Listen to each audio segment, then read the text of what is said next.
Hello, and welcome to Of the People. Today, return of the nation state. Not only do we have the Hunter Biden verdict, but we have Europe in a panic because this week is also elections for the EU, the European Union, and there are clear signs that there is so much rising anger amongst the populace, let's call it the populist anger, that there's going to be a hard move away from so-called centrist policies in Europe of the last 8 to 10 years that emphasize open borders, migrant immigration, Green New Deal, and those kinds of things. So it's pretty simple at this point. Are we seeing a return of the nation state? So what is the nation state? So a nation state basically is, in common parlance, borders, language, culture. Thank you, Michael Savage, right? Where a country and the people in the country get to define their values and what's important to them. Very simple. We have moved away from that in the last, certainly 15 years or so, certainly since Obama. And I think Europe's moved away from it for a longer period of time.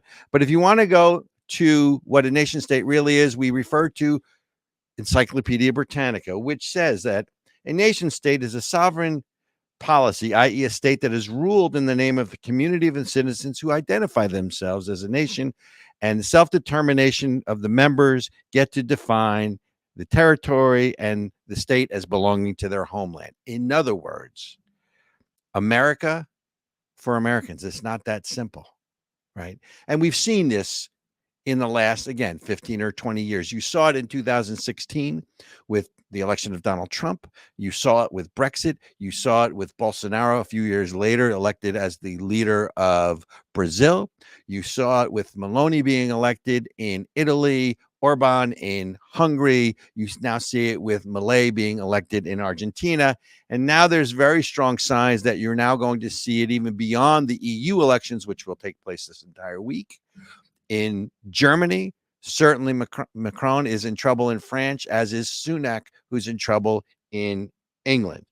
But the real question in all of this is, when did national pride and love of country become a bad thing? Because now what we're seeing is they're attacking nationalism and they're attacking the nation state, right?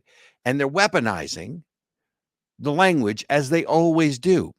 Now the term nationalism is being weaponized. Remember, we started with white nationalism. We went to Christian nationalism. The new boogeyman term of the month is conservative nationalism. And that's what you're going to hear. So I want to know when love of country and pride about your country became such a bad thing. And why is it always that they say moving to the right? Because to me, the opposite of right is not left. The opposite of right is wrong. And why do you never hear moving to the extreme left? You only hear the extreme right. Oh, and these parties have their roots in Nazism or Mussolini's fascism in Italy. So this is really simple.